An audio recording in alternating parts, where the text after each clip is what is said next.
Assalamualaikum warahmatullahi wabarakatuh. Baiklah, saya Rahayu Gita Islami dari Prodi Sarjana Terapan Sanitasi Lingkungan. Pada hari ini akan melaksanakan ujian tengah semester mata kuliah Manajemen Data dengan materi tentang penggunaan aplikasi Epidata dan aplikasi SPSS, di mana aplikasi Epidata digunakan untuk melakukan pengelolaan terhadap berbagai bentuk data penelitian. Kemudian aplikasi SPSS adalah sebuah program yang digunakan untuk membuat analisis statistika.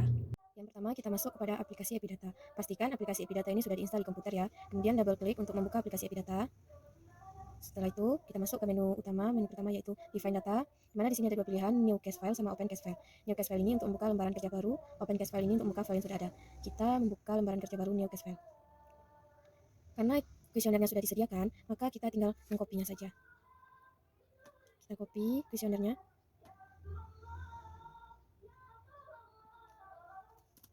Kita copy ke lembar kerja kita. Selanjutnya, pembuatan field name, di mana pembuatan field name ini memiliki syarat maksimum 8 karakter, kemudian diapit dengan kurung kurawal, tidak boleh ada spasi, dan tidak boleh ada field name yang sama. Pembuatan field name ini dengan kurung kurawal agar terlihat nanti pada saat proses cek. Langsung saja kita praktekkan. Pada tanggal hari ini, kita beri kurung kurawal pada kata tanggal. Kemudian, nama kakak kita beri kurung kurawal pada nama. Selanjutnya, umur, beri kurung kurawal pada umur. Selanjutnya, pendidikan kita beri kurung kurawal pada didik. Selanjutnya, pekerjaan kita beri kurung kurawal pada kata kerja. Selanjutnya, ke pertanyaan. Pertama, kita beri kurung kurawal pada kata tempat. Pertanyaan nomor 2, kurung kurawal pada jenis. Pada pertanyaan ketiga, kurung kurawal pada olah. Kalau nomor 4, kita beri kurung kurawal pada kata berat. Nomor 5, kita beri kurung kurawal pada kata jamban.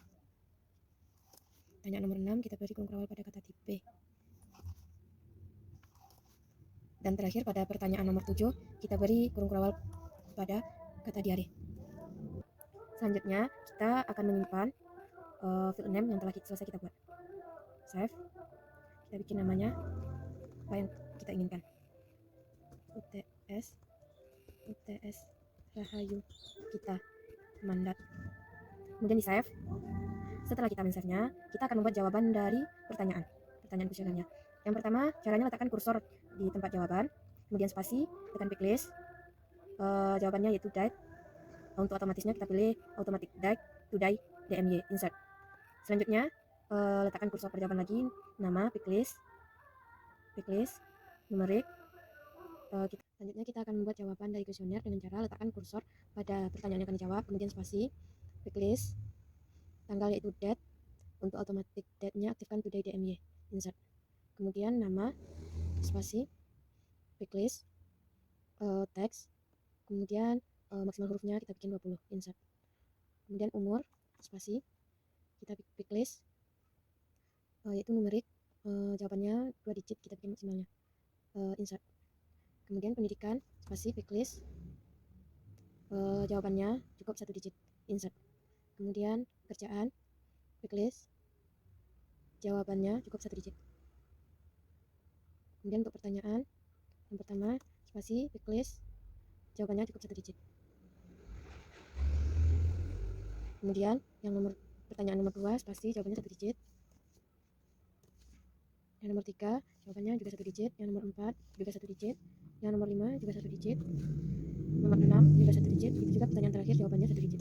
Setelah itu kita simpan kembali filenya. Selanjutnya kita masuk ke menu kedua, Make Data File. Sini ada dua pilihan. Yang pertama kita masuk ke Preview Data Form, itu untuk mencek pekerjaan kita apakah sudah benar atau belum. Kalau sudah benar, akan terlihat seperti di layar ini. Setelah itu kita Make Data File lagi, Make Data File, kemudian kita simpan. Oke. Kita bikin deskripsi nama filenya sesuai yang kita inginkan, kita simpan. Oke. Selanjutnya kita masuk ke menu ketiga yaitu cek. Kita buka file yang telah kita bikin tadi, kemudian open. Setelah itu kita akan membuat rank dari pertanyaan kita. Pertanyaan nomor 1 tidak, nomor 2 umur juga tidak, kemudian pendidikan memiliki rank 1 sampai 4. 1 sampai 4, kemudian kita save. Selanjutnya kerjaan memiliki rank 1 sampai 4 juga, kemudian kita save. Pertanyaan Pertama memiliki rank 1 sampai 2. Kemudian kita bikin jamnya. Jamnya yaitu dari pertanyaan 1 besar dari, kita letakkan kursornya pada pertanyaan nomor 2, kemudian koma 2 besar dari, kita letakkan ke pertanyaan nomor 3. Kemudian save. Setelah itu yang pertanyaan nomor 2 ranknya 1 sampai 2 kita save. Pertanyaan nomor 3 ranknya 1 sampai 3 kita save. Kita lanjut ke pertanyaan nomor 4. Nomor 4 tidak memiliki rank karena tidak ada pilihan. Kemudian nomor 5 memiliki rank 1 sampai 2. 1 sampai 2. Kemudian memiliki jam juga 1 besar. Kita letakkan kursornya pada jawaban nomor 6. Kemudian koma 2 besar, kita letakkan kursornya pada jawaban nomor 7. Kita save. Selanjutnya pertanyaan nomor 6 memiliki rank 1 sampai 3. 1 sampai 3. Kemudian kita save. Kemudian pertanyaan nomor 7 memiliki rank 1 sampai 2. 1 sampai 2. Kita save. Setelah semuanya selesai, maka kita close. Selanjutnya kita akan mengentry data, yaitu kita pilih menu keempat, enter data. Kemudian kita pilih file yang telah kita buat tadi, kita buka, open. Kemudian akan tampil seperti di layar. Maka kita akan mengentry data yang telah disediakan. Yaitu yang pertama yaitu namanya Ali. Umurnya 25 tahun. Pendidikannya SMP. Pekerjaannya swasta. Tempatnya pilihannya 1. Kemudian unitnya 1. Pengolahannya. Kemudian beratnya 3. Kemudian apakah memiliki jamban? Jawabannya 1. Nomor 6. Tipenya 1. Dan apakah memiliki diare? Penyakit diare, jawabannya iya 1. Setelah kita mengentrynya, kemudian kita simpan. Kita lanjut untuk kuesioner nomor 2. Nama kepala keluarganya Amir. Umur 40 tahun. Pendidikan SMP. Pekerjaan PNS. Dan begitu untuk mengentry data selanjutnya. Jadi setelah semua data kuesionernya kita entry sebanyak 15 kuesioner, maka kita pilih file. Kita close form. Kemudian selanjutnya kita akan mengekspor data ke XPSS. Ekspor data kita pilih XPSS. Kemudian open. Kita klik all. Kita klik OK. Kemudian OK. Setelah kita melakukan ekspor data ke XPSS, maka kita buka aplikasi XPSS. Kemudian kita buka file, open. Kemudian kita pilih sintak. Kita pilih file yang telah kita ekspor tadi, kemudian open, OK. Setelah kita tekan sintak, maka akan muncul tampilan seperti di layar ini. Kemudian kita tekan run, kemudian kita pilih all. Nah, maka akan tampil seperti di layar. Baiklah, selanjutnya kita akan menjawab pertanyaan ujiannya. Soal yang pertama yaitu hitung beberapa rata-rata di bawah, sajikan datanya dan buat interpretasinya. Yang pertama yaitu untuk umur responden. Kita pilih yang pertama yaitu analyze, kemudian deskriptif statistik, kemudian deskriptif. Kemudian kita pilih umur. Kita masukkan umur. Kemudian kita pilih option dan kita centang min, standard deviation, minimum, maksimumnya, kemudian variable listnya. Kemudian continue, setelah itu OK.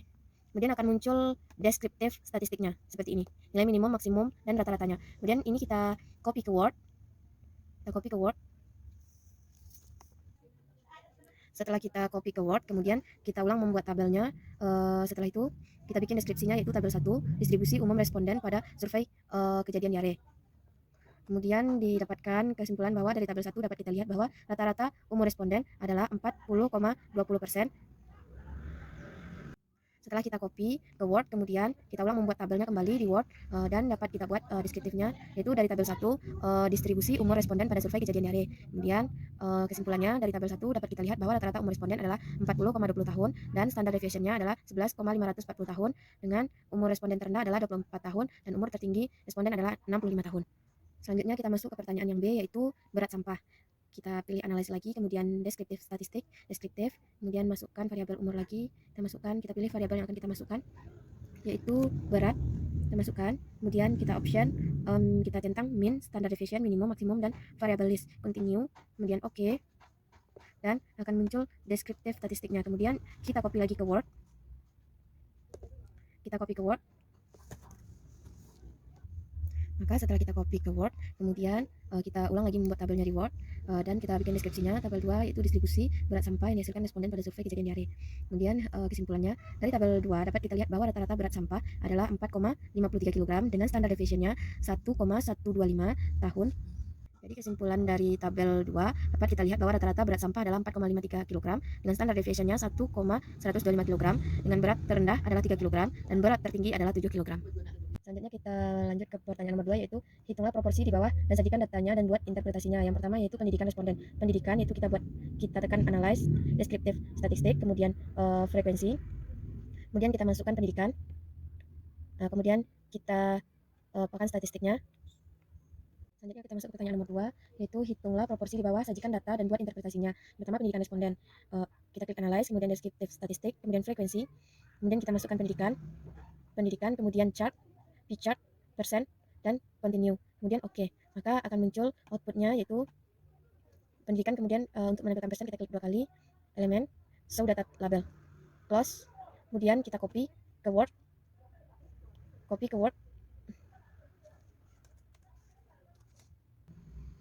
Dari grafik 1, maka dapat dibikin distribusinya yaitu distribusi responden berdasarkan pendidikan. Dari grafik 1 dapat disimpulkan yaitu terlihat jumlah pendidikan terbanyak yaitu tamat SMP, SMA, dan perguruan tinggi dengan masing-masing presentasinya yaitu 26,67% dan pendidikan terendahnya yaitu 20%. Selanjutnya kita masuk ke pertanyaan yang B, yaitu pekerjaan responden. Dengan proporsi pekerjaan yang telah ditentukan, maka kita klik transform, kemudian record into different variable, kemudian kita masukkan pekerjaan, kita kategorikan, cut, karena tidak boleh dispasi, kita beri underscore, kemudian cut care, keterangannya kategori pekerjaan. Kemudian change.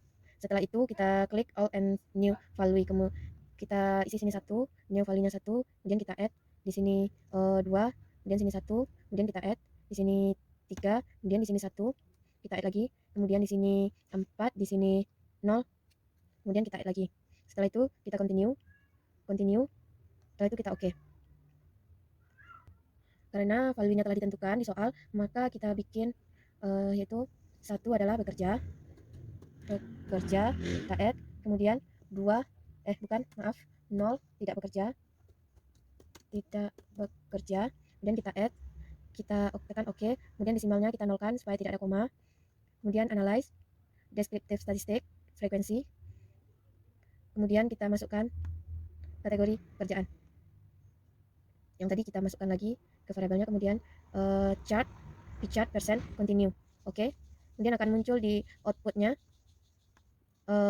grafiknya untuk menampilkan persen, elemen, show data label, kita close, kemudian kita copy ini ke Word,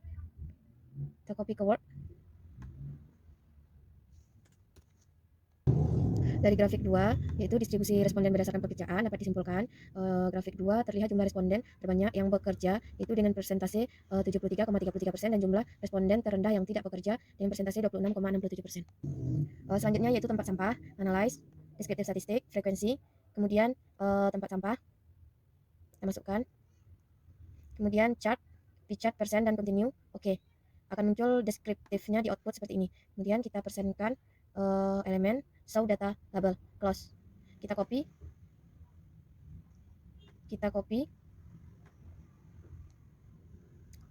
lalu kita copy ke Word,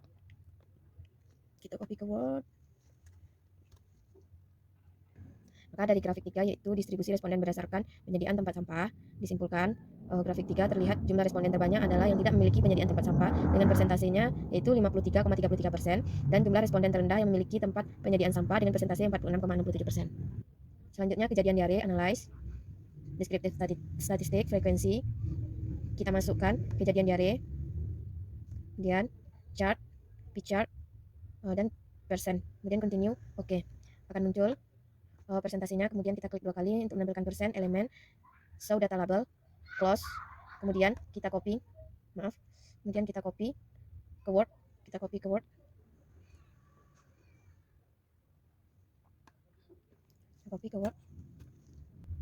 Dari grafik 4 dapat didistribusikan yaitu distribusi responden berdasarkan kejadian diare. Dari grafik 4 terlihat jumlah responden terbanyak adalah anggota keluarga yang menderita penyakit diare dengan persentase 73,33% dan jumlah responden terendah adalah anggota yang tidak menderita penyakit diare dengan persentase 26,67%. Selanjutnya kita masuk kepada pertanyaan terakhir, itu pertanyaan nomor 3. Hitunglah proporsi dua ini. Yang pertama soalnya A, berapa persen responden yang menghasilkan sampah dengan kategori berat dan ringan, apakah sesuai dengan ketentuan? Untuk membuat kategorinya kita langsung ke transform, kemudian record into different variable, kita buat kategorinya. Kita masukkan beratnya.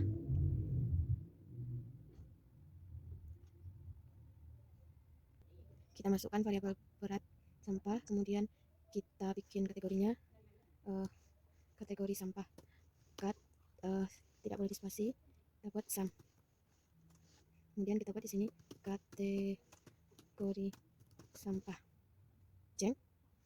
Kemudian all and new value kita selanjutnya kita pilih rank, itu ranknya sudah ditentukan 0 dan topnya 1. Kemudian new value-nya 1, kemudian kita add, kemudian all other value, kemudian sini 0, kemudian kita add, kemudian continue. Oke. Setelah itu kita lanjut ke analyze, descriptive statistik, frekuensi. Kita masukkan kategori yang sudah kita bikin tadi, kategori sampah kita masukkan, kemudian chart, p-chart, persen, dan continue. Oke. Kemudian kita beri value-nya, kita beri keterangan, yaitu satu kategori ringan, satu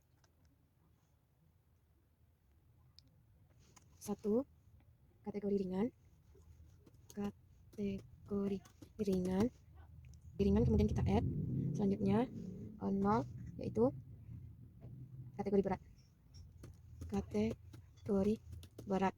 add, kemudian 0 kategori berat, kemudian kita add, kemudian oke.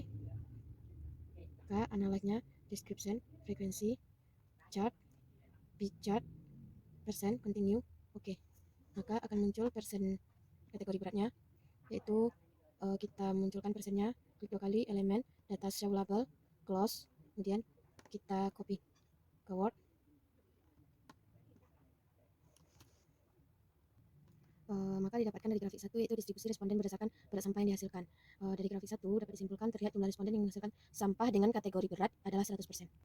Selanjutnya pertanyaan B, yaitu berapa persen responden yang berusia dewasa dan muda apabila disesuaikan dengan ketentuannya. Maka kita transform lagi untuk membuat kategorinya, record into different, kemudian kita masukkan umur, kita buat kategorinya underscore res, maka labelnya umur responden jeng. Kemudian all and new, kita bikin ranknya, yaitu selanjutnya kita centang rank, yaitu 20, topnya 40, kemudian value-nya 1, kita add, kemudian all outer value kita sini kita beri 0, kemudian kita add, kemudian continue. Oke. Selanjutnya kita beri value-nya keterangan, di mana 1 adalah umur dewasa muda, kita add, kemudian 0 umur dewasa tua, kita add, kita tekan oke. Kemudian analyze, descriptive statistik, frekuensi, kita ambil yang telah kita kategorikan tadi, umur responden, kita masukkan variabelnya, chart, p-chart, persen, dan continue, kemudian oke. Maka akan muncul outputnya, yaitu umur responden, grafik umur responden, kita beri persen, klik 2 kali elemen, kita klik show data label. Setelah muncul persennya kita close, kemudian kita copy ke Word,